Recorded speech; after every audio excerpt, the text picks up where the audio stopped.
Blake, what's the greatest concert you've ever been to? Does hearing you sing in the car count as a concert? Welcome to the Church Gear Podcast, where we pull the tech out of the booth and onto the stage to share the most outlandish stories and hidden wisdom from the tech trenches. And now, here are your hosts. I'm your host, Blake Hodges, a man who is terrified of the crowds in concerts, and I'm here with my co-host who crowd surfs every concert he ever gets a chance to be in, Toby Walters. Now I'm trying to think if I've ever actually crowd surfed. If you had, I would have heard about it. Well, I've been in mosh pits before, like in the 90s. Totally. You've been at no more mosh pits now. You are too old for a mosh pit. They were Christian concerts, so if somebody fell down, like everybody would stop and pick them up. Like we were very Christ-like in our moshing. I don't know that a mosh pit and a Christian mosh pit can be in the same sentence. Oh, I'm sure. Have you seen a documentary for Woodstock 99? Toby, do I look like a man who's seen the documentary? I would really love to. I don't have the time, but I would. You work me like a dog. I'd love to see it. Yeah, it's on Netflix, and I mean, if and when you watch it, you'll see like a crowd get riled up to where they literally destroy the entire place. It's an old Air Force base, and they just start tearing things down and lighting things on fire. It's wild. That's insane. You know me, I'm frequently at my favorite bar, and one of the bartenders goes to these rock concerts, and he's talked about mosh pitting where it's like they throw elbows. Like it's kind of a fight. And it's not called mosh pitting, it's called moshing. Whatever it's called, a trip to the ER. Well, I've been to, I'm not like a significant concert goer over my life, but I've certainly been to many concerts. You've been to one concert? Three? 2.5. 2.5. Okay, it's 2. I'm scared of crowds. So all my greatest concert moments were U2 shows. I mean, I've been a huge fan since I was 10 years old. And so it's like it's definitely a worship experience. Whether whether anybody in the crowd is worshiping God or not, it's very much a worship experience. I get that. And so the first time we went, Shelly and I went in San Diego. It was called the Sports Arena, and it's like the basketball arena. And that was probably my favorite one of all time because it was the first time I went. We sat close to the edge. What is happening right now? I'm waiting for your reaction to I sat close to the edge. Close to the edge of what? Of glory? I knew it. The edge of what? The Edge is the guitar player in U2. Oh, you need to be close talking about edging. I found out from our Gen Z employees here that it means something different than it used to. So I was trying to dance carefully around that. I don't know about that. His name is The Edge? Yeah, that's a pretty dope name. It is.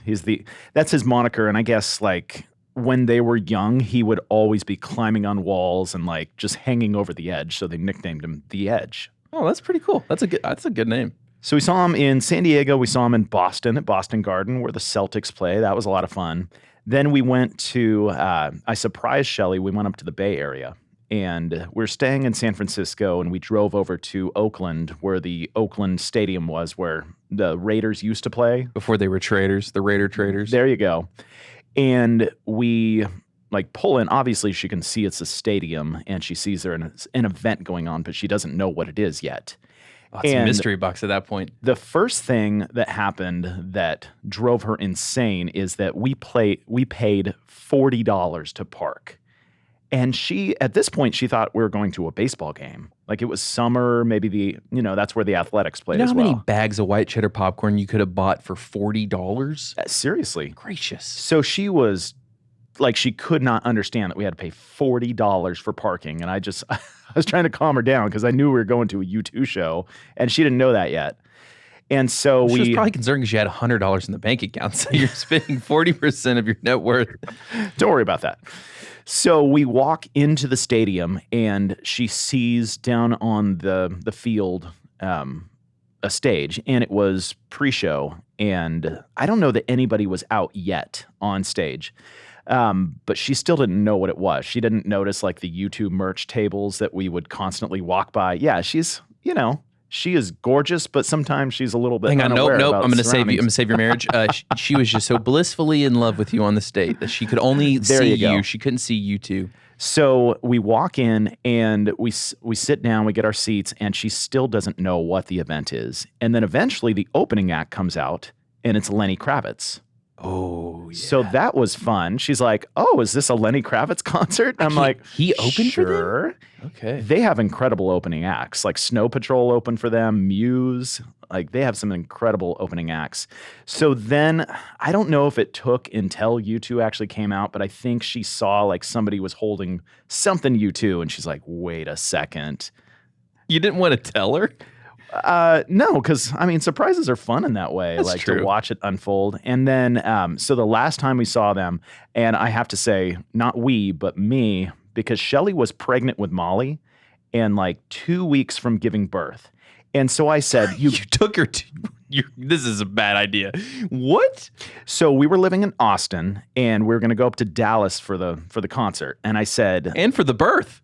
well, I said, how amazing would it be if you went into birth and then Bono held up Molly on stage like Simba and the Lion King?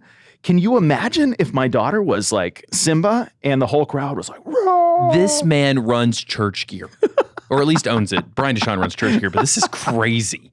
So that was the new Cowboy Stadium, and it was actually the first year it was open. You went to the filthy Cowboys I Stadium. know, but as far as venues go, that was it's probably pretty- the coolest venue I've ever been at for at least a live concert. So yeah, I'm still trying to convince Shelly like maybe we should just go ahead and have a third kid and see if we can get it, to Simbad at the U2 concert. Well, bringing in someone who has actually held their kid up as a Simba moment in a concert. James Rudder. James, talk to us about this moment and what you think of what you just heard. Well, you too. I mean, it's hard to get much bigger than that, really, isn't it? It's certainly one of those concerts you don't want to miss, just for the production value. So we're all interested in that. And props to you for being able to keep it a secret for as long as you did. Yeah, and James, many people have described you as the guy who mixed the band that most heavily influenced U2. Is that correct?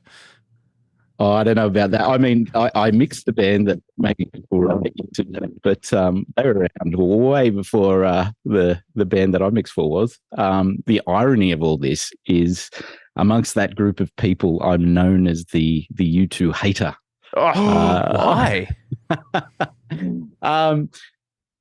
It's a long story, but it was one of those bands that was so massive back in the day that I just, for whatever reason, could not get into. We all have them. I'm sure you guys have similar bands that they're just massive at the time, but they just don't gel with you. U2 was that bad for me. It's kind of like Blake with Taylor Swift. Like she is so beloved by the entire world that Blake just says, nope, not me. I'm going to shake it off on that comment because Taylor Swift is the queen. I almost said some bad words in response. Oh, goodness.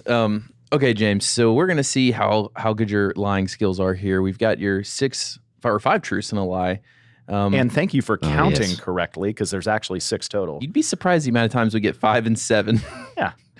All right. Really? Number 1. I once won $5 from Mick Jagger in a bet. Okay, wait. Who's Mick Jagger, Blake? The person that Kesha sings about looked like Mick Jagger. Why would she sing about Mick Jagger? Because he's got a cool name. Oh, I'm assuming he's a musical guy. I don't know a song by him.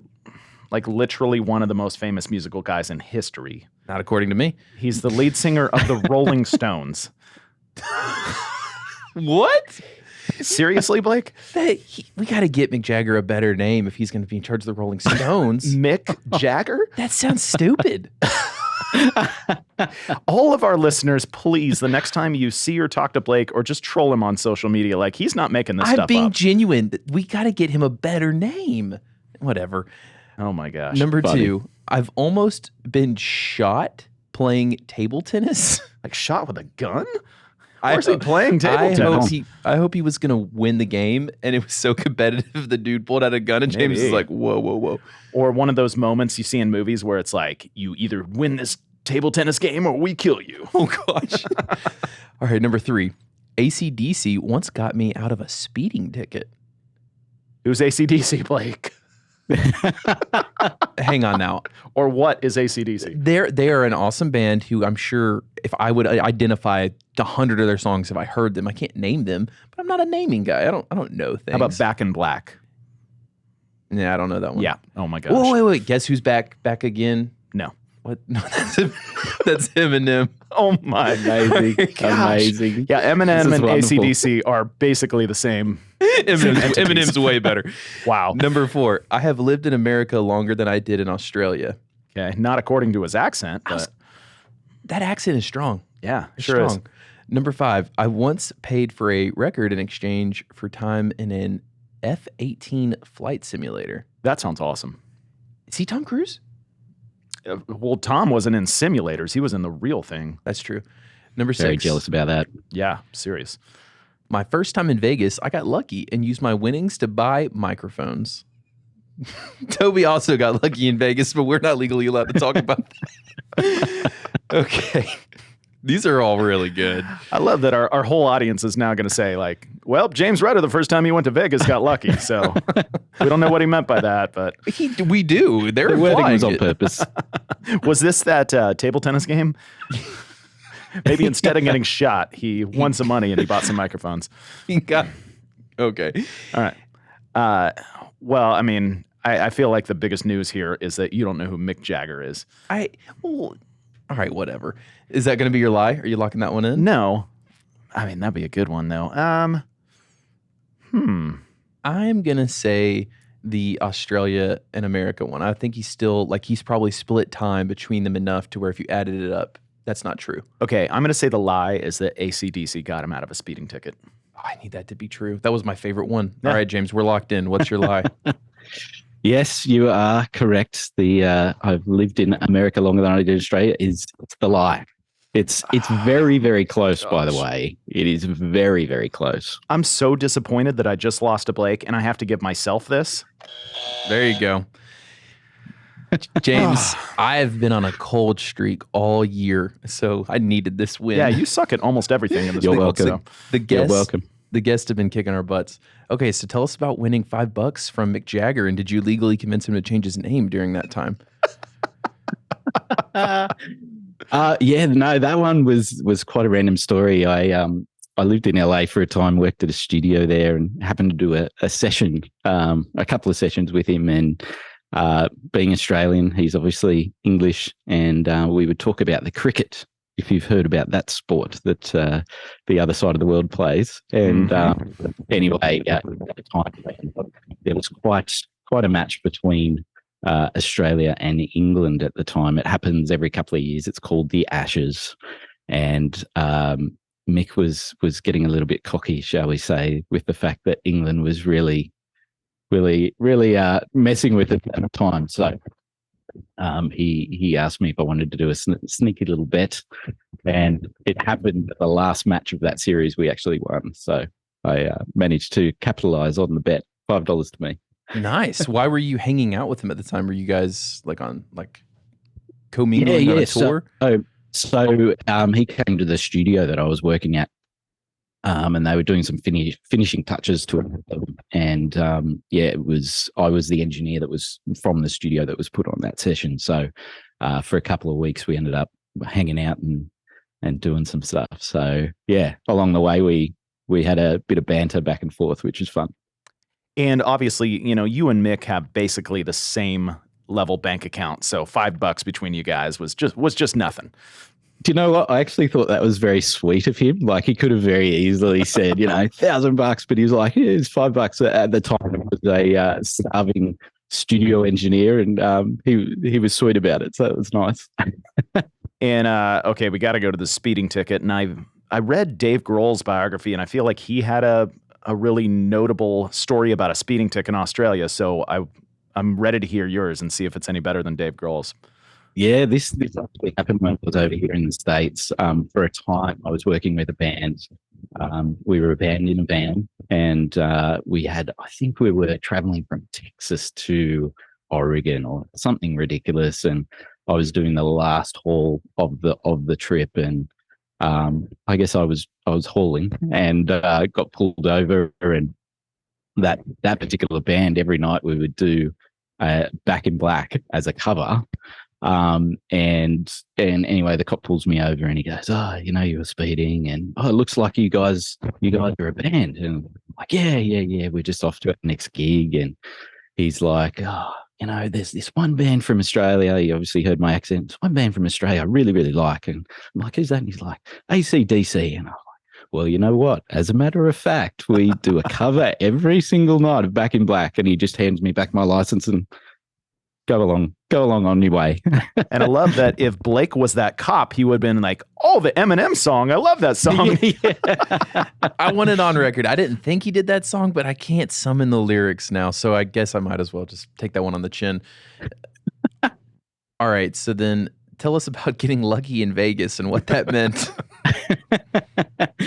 Yeah, so with that same band, actually, it was our first time playing in Vegas. So, we went a little bit early, and it was first for us all, very gimmicky.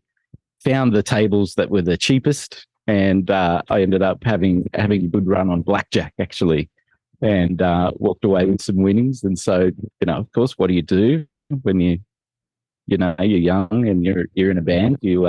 You buy microphones. So that's what happened there. And do you remember the microphones you bought? I believe so they were Audix. They were the clip-on tom microphones. Okay. I think the D2 was the kick microphone. Maybe these were the D4s, perhaps. That's going back a long way. I haven't used them for a long time. That sounds right. Blake would know, I'm sure. I'm just proud that you used the money to buy something tangible rather than just trying to double your money. Because the first time I went to a casino, I just got really lucky hitting the slots, and it went $20, $100, $60, and they got me. I was like, my buddy comes over, he's like, we should cash out. I'm like, press button, get money. Yeah. So I pressed that button all the way to $15. That's all we walked out with. Yep. Yeah. Okay, and finally, we need to know about how did you almost get shot playing table tennis? At the same studio, actually, that I hung out with Mick Jagger at. I was doing a particular session, and one of the bodyguards for the artist that was in the session, waiting for the artist to arrive, he'd show up and he'd want to play table tennis, and I think I'd maybe won a few matches, and he was getting a little bit perplexed by that. And so I think it was, game ends at 21. I think it was something like 2019 or something, and I was up, and he mentioned to me, just wait 1 second, pulled out his piece and just placed it on the edge of the table. And we had a good relationship, so it was definitely a joke. But at that stage, I just like, yep, I'm done. You can win that one. Gracious. Yeah. My goodness. I'm going to start exciting. Trying that tactic when you and I played games on this podcast. I'm going to just put a gun out on the table, just so you know, Blake. Toby, that'll mess up my programming, because my programming to defend you and also preserve my life will be in conflict. Mm-hmm. Okay, man, that is quite the life you've lived, James. I mean, those did not disappoint. It's ridiculous, really.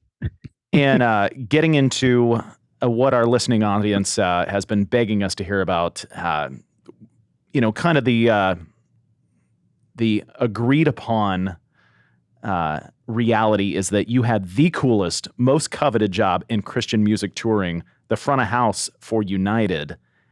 How did you get connected with them, as all our listeners are wanting to know right now? And how do they get that job next? Yeah, I mean, it was it's one of those interesting things, because I hear you say that, and that's obviously very kind, but I grew up with the guys. We all went to the same church, and it was, we were all into music, we were all part of the youth group, and it just happened that we decided to do some recording, and it got popular, and you sort of just go along for the ride after that. But really, that's how it started. Just a bunch of mates that like to enjoy music together, go to concerts together, and then decided to get together and make some music of our own.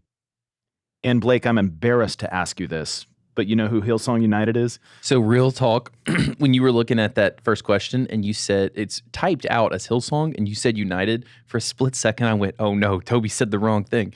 No, dude, listen, I grew up in church. I know that I sang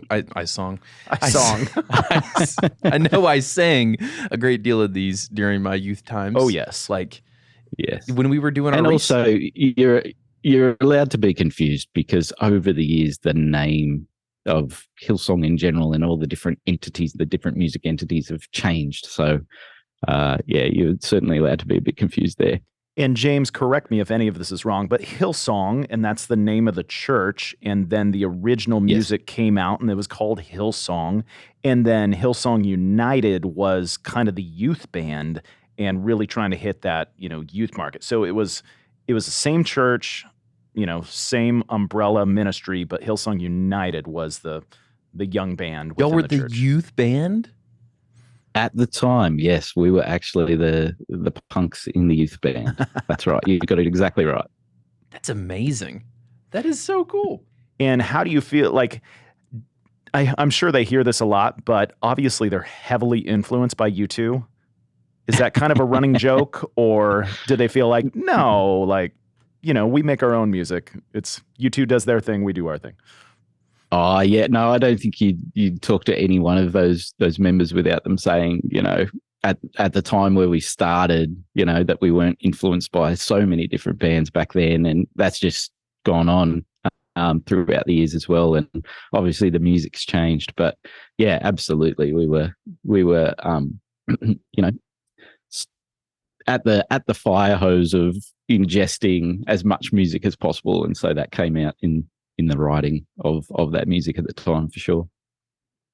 So, as I was talking about seeing U2 in some of these iconic venues, I mean, you've been around the world with United. And what were some of those venues for you where you just almost had to pinch yourself thinking like, am I really here? Is this actually happening?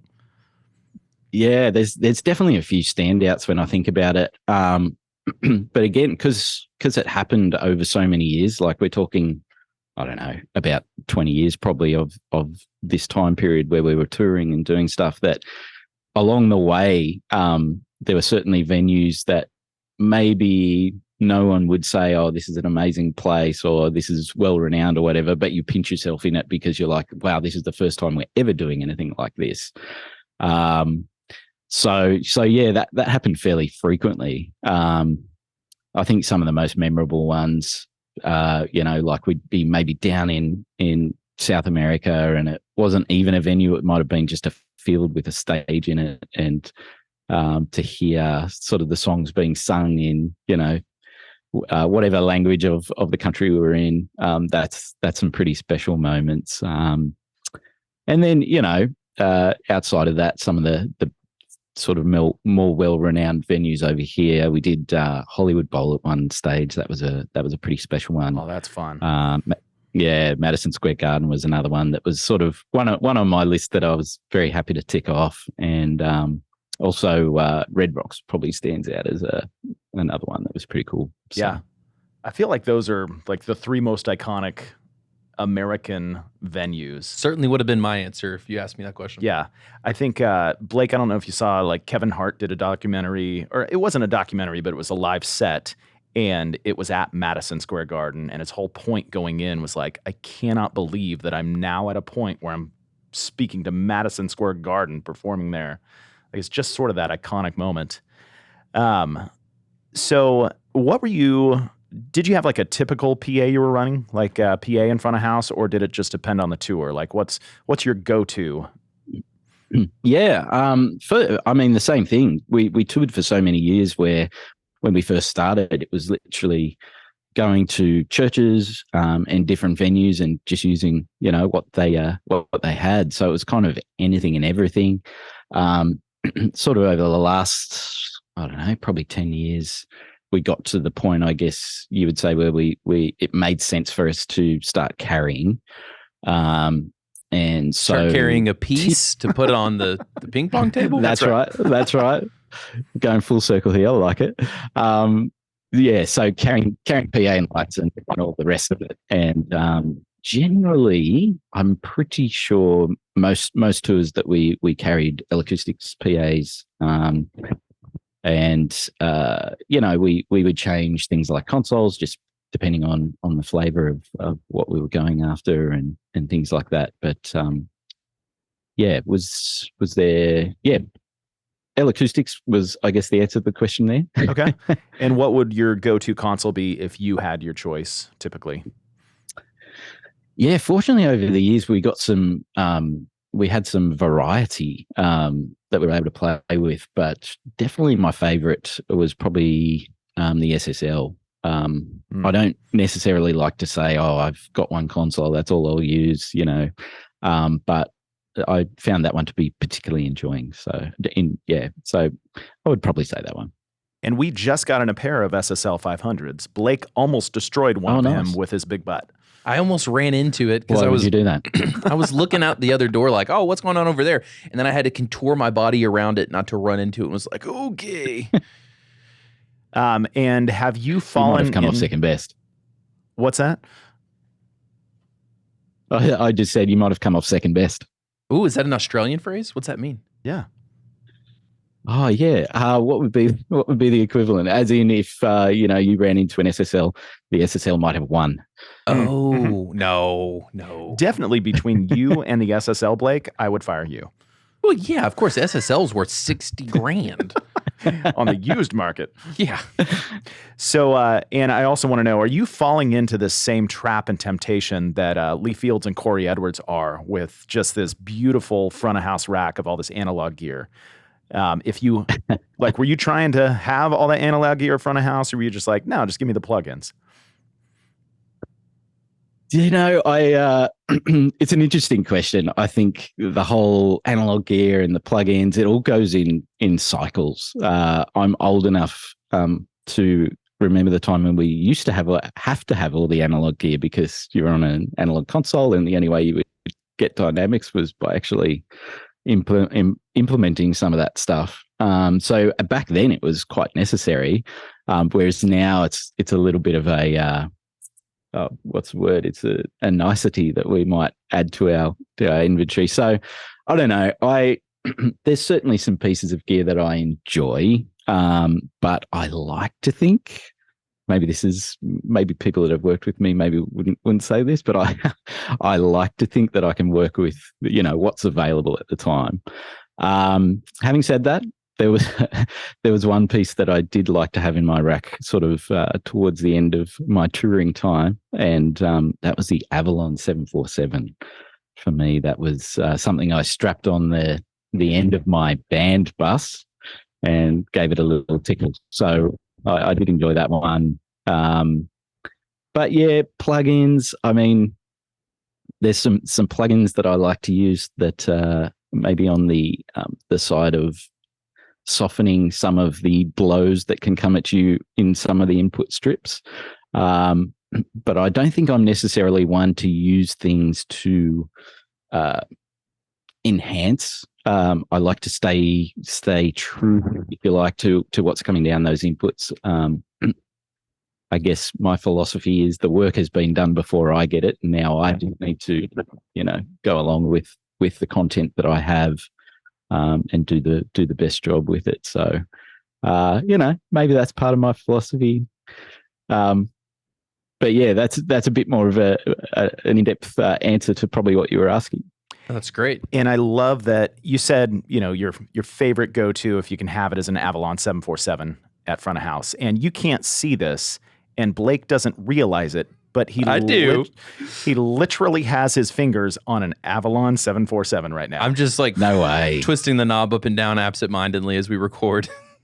How good is that? It's a nice feeling knob, though, isn't it? That's why I'm doing it. Like, it feels good. You always have to tinker with something. Like you have what were those fidget spinners? I have a fidget spinner. I've got a coin that my drunk neighbor gave me that I love so much, and I just flip it up and down. Like, I need something to.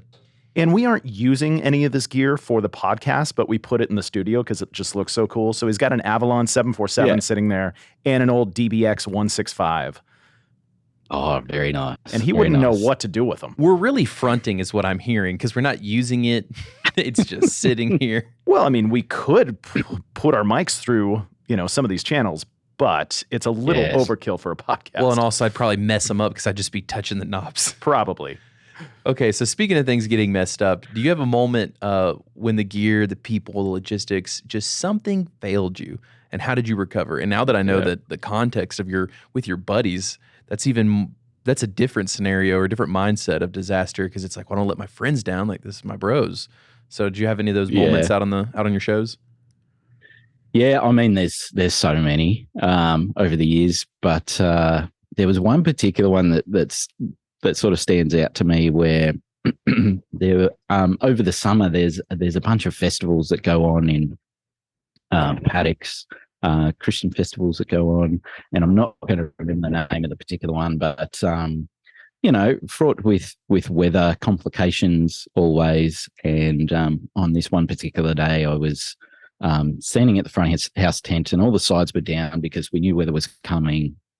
I had my hand on the console, and I was bending down to do something, and all of a sudden just a massive flash of white light. And I got a little tickle through my hand, and I was like, there was a massive crash as well at the time, and I was like, what just happened? The tent was down, so I couldn't see it.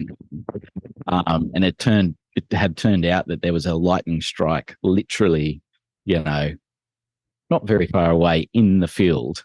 At this time, it was just a sound check, so no crowd was there or anything like that. But it was so close and fairly strong that it took out the particular console that we were planning on using. And fortunately, the festival did have a house console there, which turned out to be an old 5D. With a non-RH 5D, so you had to spin up the gain on every channel, and it was one of those things where, all right, we're doing a repatch. Don't have all the tools that we usually do, but you make it work. That other console was Thunderstruck. Man. Wow, that was good. I like that, and that's also an ACD song again. He doesn't. Is it really? He doesn't know Please that's an ACD song. Please, no way. No, he didn't. I just know the lyrics. I don't study this at home. Oh my goodness. See, what I want to do now is all of these consoles he's mentioning, we happen to have in the warehouse. So I want to bring James into Church Gear sometime and just like throw a console at him and be like, okay, you have 17 minutes to set up a show file. Go. That'd be a fun like mix off between like him and Corey Edwards, since Corey lives like 5 minutes from here. Yeah, totally. Yeah. Well, I'm sure they're both into it. There we go. Yeah. Well, the console that died, I don't know if you have one of these, but the old Midas, the Midas digital consoles, and I'm getting the model that we had at the time, but do you have any of those lying around? We have tons of Midas. So like the Midas Pro, yes. 2, 3, 6, 9. Yep. We have them all. That's awesome. Yeah. Amazing. Just about all the history of gear, we've got it here. Like if Church Gear continues on this trajectory in about 10 years, I bet we will have the best collection of like historical physical gear. It's possible. We got tagged in a Facebook post recently, and a church was wondering how much is our Allen and Heath GL 4000 worth? And so somebody said, ask Church Gear, they'll buy it. And I had to say, no, we finally, cut the tie with analog Allen and Heath consoles, and I feel bad about have it. You? They're just too big. They're massive. They're massive. Yeah. At some point, you just have to say no. I know. So speaking of disasters, we hear that Lee Fields mixed for United on this last run. Were you able to experience any of these shows he was out on the run for, or did you hear any feedback on his mix? Is he even qualified to run an event like that? Oh goodness me! What a legend! Do you know what? I don't think I have heard a mix of his, but obviously he's well up there in clout in this industry. So I imagine. I mean, I heard great things about the tour. We were able to speak when I moved on, just talking about going about the transition and a couple of different things like that during the tour. Actually, we talked about some musical moments that he wanted my impression of how I used to, mix certain areas of songs and whatnot. So by all accounts, I believe it's gone very, very well. It's probably the cowboy boots. Like Lee's got those boots on, and I think it's just some of the special sauce we don't know about. Well, that's is he a booter? Is he? Oh yes, big time. Well, I'm not sure I knew that. The cowboy boots are what ground him electronically to the floor and keep his PAs from getting struck by lightning. Exactly. All right. Where was he with that advice a couple of years back? So we'd love to talk about, like, is the touring grass greener? It definitely isn't greener when it gets struck by lightning. It's probably fried, but so many church techs get to a point in ministry where they just believe, like, hey, it's going to be better out there than, like, the church context is. But what advice or wisdom would you share with our church techs that are considering a transition to the road? That are thinking, you know what, I bet it'd be better out there. Get out of this, like, weekly Sunday grind. Yeah, gotcha. That's it's an intriguing question to me, I think. I think probably the way I'd answer is that every sort of job in production probably has some sort of grind to it, and touring is hard. And so I think if someone was deciding to make that move, thinking that it was maybe an easy transition, they might be disappointed with that. So I think anyone that is thinking along those lines, I think it's to be said that we haven't always got our particular pathways with where we want to go in the industry, or I guess ministry, all mapped out, and so it can be quite good for people to experience different things. So I certainly wouldn't suggest otherwise, but I think with anything you have to go in with your eyes wide open to what it might be like. And yeah, touring, I would say touring is hard. It can be very, very rewarding. But if you like your comforts and whatnot, then maybe it's maybe not for everyone. And we've heard from even from one of our own techs, Boggs, that the non-Christian touring world is cutthroat. Like if you can't get something done immediately, you just get dropped, like next man up. Is the touring world in the Christian touring world maybe a little more gracious in your experience, or is it no, it's still super high pressure, and if you can't cut it, you're not going to be invited out to the next run? Yeah, great question. I think probably even amongst sort of the Christian side of touring, there's maybe two camps. Some touring that's on the sort of the more record label side of things, and then maybe touring that I was involved with. It was obviously we were all connected to record labels, but because it was so long standing and ultimately was based under a ministry, it felt a little bit different, if you like, to maybe the cutthroat side of things that you're talking about. I don't think that meant that if you didn't perform, that there wasn't any repercussions or anything like that. But it was certainly handled in a more family sort of style, if you like. Whereas probably what you're referring to with the sort of secular touring is, one misstep and you're out kind of thing. So that's probably how I'd answer that one. So is it really that cutthroat then, like you've seen in the secular world? Like it really is that one? Because every time Boggs talks about it, I'm like, I think you might. There's no way it's really that bad. Sounds like you're saying it. You can get cut that fast. It can be. Yeah, absolutely. Yeah. People just out there like Peter cutting off ears, just like, nope, you didn't cut it. Mm-hmm. And mixing audio is all about ears. So if you get your ear cut off, you're just done. That's the punishment. Protect the ears at all costs. So James, talk to us about the transition to L-Acoustics. So, I mean, correct me if I'm wrong, but you've stepped off the road into a full-time role with L-Acoustics, and what went into that decision for that life change? Yeah, it was big change for me, actually. So prior to the pandemic, I had been doing a little bit of sort of consultant work with L-Acoustics, where I might go out to a particular church or venue and commission or calibrate a system that they'd put in or an integrator had put in. So I was familiar with the world And certainly, as a mixer on the road, and particularly using a specific PA over and over again, I think there's a certain point where you transition to focusing solely on the mixing, and also really wanting to pay attention to what the system engineer is doing with the PA day to day. It's a big factor in consistency across a tour. And so as you start to, dabble in some of these areas, you get more familiar with the technology, the company, and the R&D behind it all. So that was, I guess, my initial interest with regards to L-Acoustics.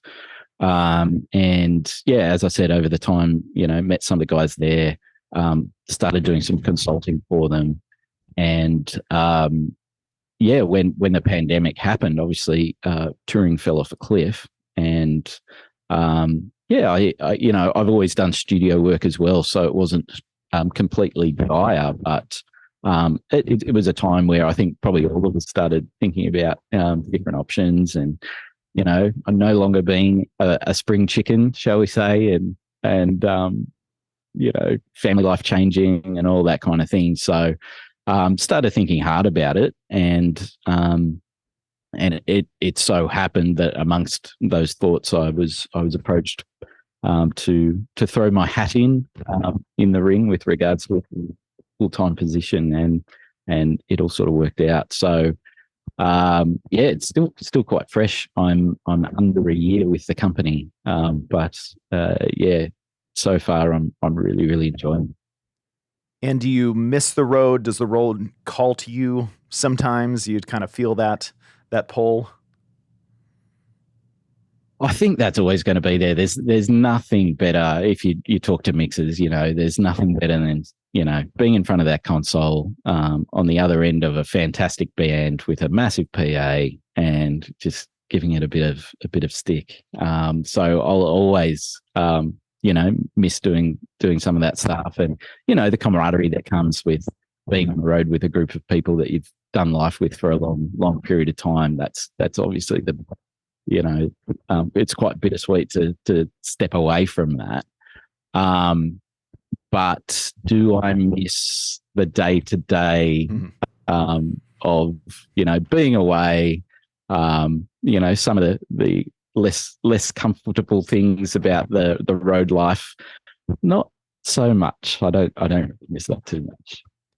Blake, I love how he described being behind the console and giving it a bit of stick. Like that's so. Every Sunday, our front of house engineer at Church of the City, Josh Fisher, he'll walk down the aisle like he was backstage praying, and then he'll walk down the aisle to front of house, and I will I'm always sitting on the aisle, and I'm like, Josh, 2 extra dB. So I'm going to change that now to Josh, give it a bit more stick. I like that. There we go. I like it. Yeah. Toby sits right on the edge of his seat, so you can tell that to Josh. That's right. He's used to being next to the edge. So James, I got the opportunity to hear a Lisa system. That was pretty cool. First Baptist Church, Woodstock in the Atlanta area. Yes. And Blake he wasn't there. He hasn't heard that. He got to hear the Soundscape system at MXU headquarters. MXU headquarters. It was one of the coolest experiences of my life. And I know Lisa's a little bit different, but it's still kind of that same immersive audio. Did you ever mix immersive audio like on a tour? And yeah, so I never did. We were in. I think I can safely say we were in talks about potentially doing it for a United tour, and it never quite eventuated. So, but that was the first time that I really was introduced to it, and started understanding how maybe it was, something that I would first of all be interested in, and also see as like quite a benefit to where the industry is going. So, that was quite some years ago now, and it's only gotten better, and the software and the user interface with all that kind of stuff has really progressed in a way where I think that general audio engineer, general mixer can jump on the tools and be provided with something that's intuitive. Do you get to play with it in demos now and just like think to yourself, oh, this would have been so fun with United, and and getting to mix this way. Yeah, absolutely. And it's I think it's one of those things that maybe somewhere down the track, I would hope that we can visit again with United. I think it'll be really, really cool. And where it shines in certain ways, it shines with an act or an artist that has a ton of stuff going on stage, a ton of inputs. And if you've ever seen a United show, it's kind of a wall of sound. So I lick my lips at the opportunity to mix something like that in Eliza. I think it'd be really fun. And as you guys are, demoing units for churches, you're going in and consulting for them, what are some of the reasons why you would or would not advise the church consider the immersive system? Like, is it based on their room? Is it based on the production that they do? How are you guys advising on that?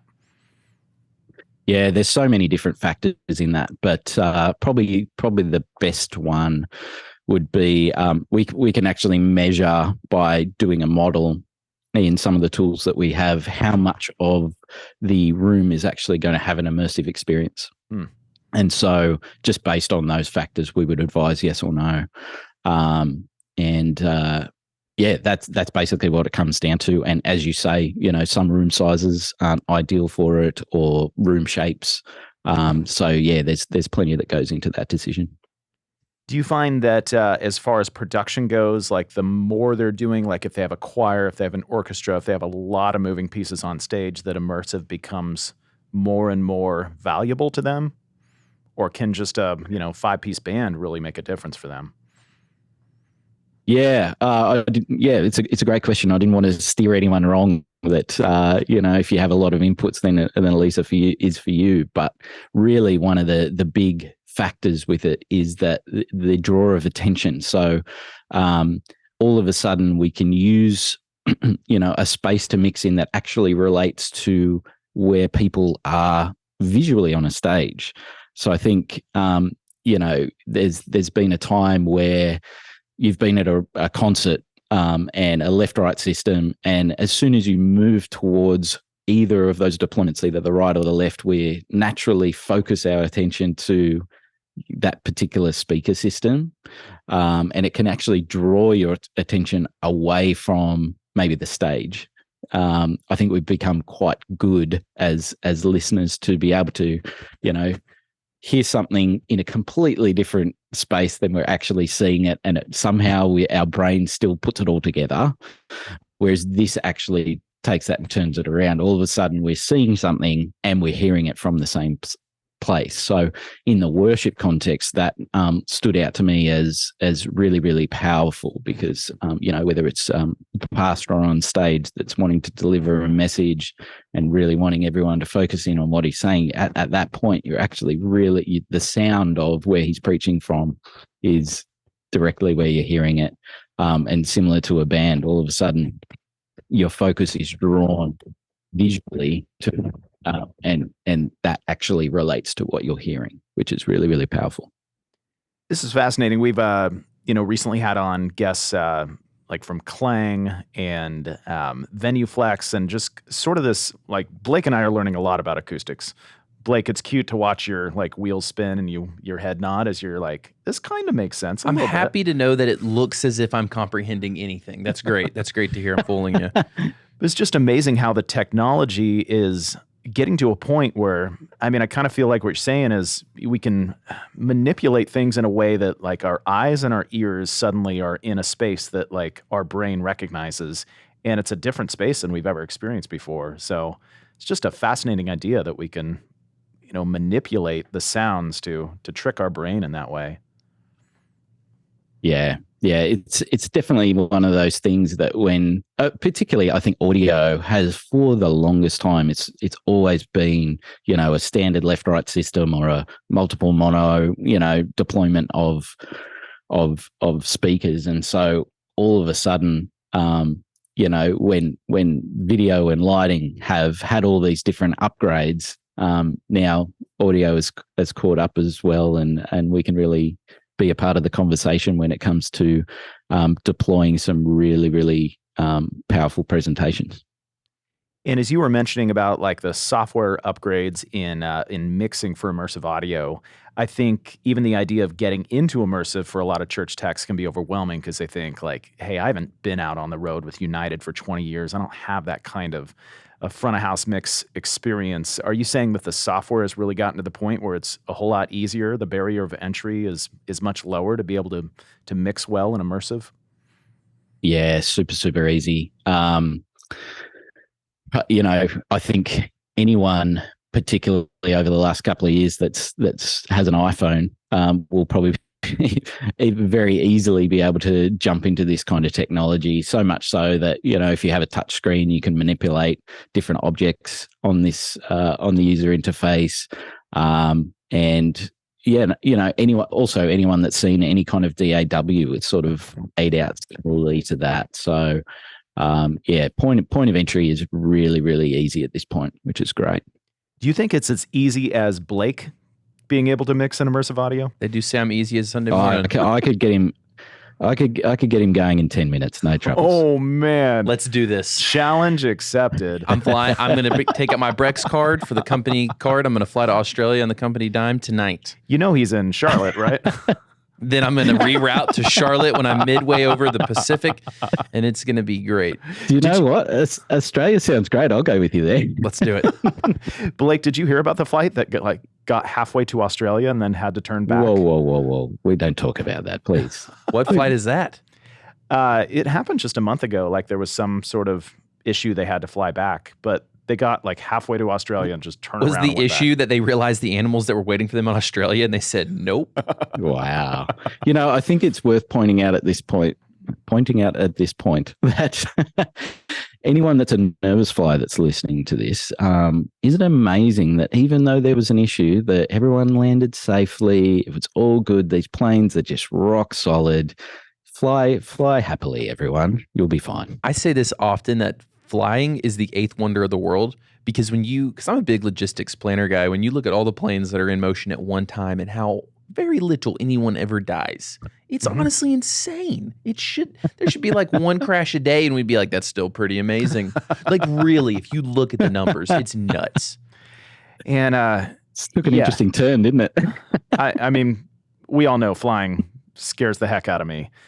But I'm just going to say before we move on to our tech takeaway that my biggest regret of this episode was not having prepared a game of you versus James in Name This Song, whether it's AC/DC or Eminem. There's just been multiple moments in this podcast where like your lack of knowledge around AC/DC is impressive. Hey, look, next time we'll do it again. We'll run it back. It'll be great. I'm in. James, before we hit the tech takeaway, I got to ask just one more United question. I'm going to make it super broad since I'm going off the outline. All right. Is there any moments that you'd love to tell us about, whether it was like, this brotherhood of guys who came up in the youth group and you just had this really fun moment together out on tour where it was like, this is us being bros, or a worship moment in particular that was like, man, I'll never forget that night. I felt like I was on the other side of heaven already. Or another disaster story, because we really love those anytime something goes crazy. I got to ask one more time if you got something. If you don't, it's all good. We can cut it. We'll go to the tech takeaway. But it's just so cool that you guys were the youth band and then you were freaking Hillsong United. Like, I can't get over that and wanted to ask one more thing about it.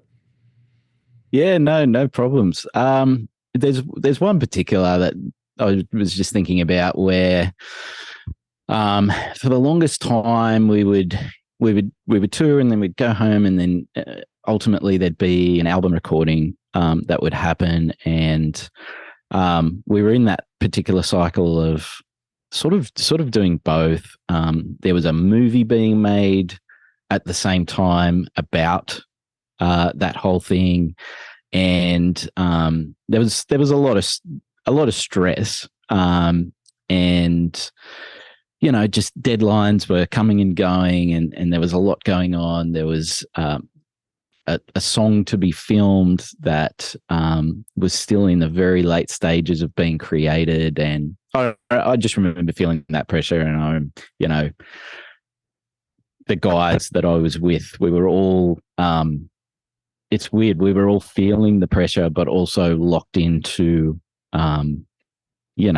going the course. No one was freaking out. No one was behaving badly when you could have expected anyone to, at any moment freak out. And anyway, it came time to do the video side of the record that happened to be a live show in LA at the Forum. And there's this one particular song that we've been working at the studio, and it was at a stage where I'd never actually heard the finalized lyrics for it, and I went to mix front of house not having heard it, but knowing it was going to get performed, and long story long, the song was done on that particular night, and I remember hearing the lyrics for the first time on a song that had been months in the making, and the impact that it had on me at that time was just one of those, really special moments where I don't think, lyrics are impacting for different people for all kinds of different reasons, but because of the history of the song, the pressure that we'd all been under, the group of people that we were all going through it at the same time, to hear it at that moment as a finalized piece was something that was really, really special for me. Well, I got to ask, what was the song? Do you remember? It was a song off the I'm going to forget the name of it now. You've put me on the spot. I know. I hate to do. I was so curious. No, that's all right. It's all good. No, that's all right. We'll put it in the notes for the podcast. Yes, we'll put it in there because I'm imagining listening to it right after this episode, then envisioning you in that moment. It's so wild in life how you can have all these things kind of culminating at once, and it's like, is the stress going to break you or is it going to make you? So it's great to hear that kind of all culminated well for you guys. Yeah. Well, Toby, why don't you introduce the tech takeaway for a change? Oh my goodness. I'm queuing you up, Toby. I've never introduced this set. You've done it like once. Well, let me do it in the voice of Blake. Well, James, let's look at a tech takeaway. All right. I don't literally sound like a Neanderthal. So, James, we like to wrap all our episodes with what we call a tech takeaway, which is your unique piece of advice. It could be, what do you say, philosophical, Blake? Logistical, any of the O's. Emotional, relational. Your just unique piece of advice that would help all of our listeners make their Sunday mornings better. I'll keep it pretty plain, but basically, all those that have a hand in putting a service together, I would say try your very, very hardest to keep the plan as the plan.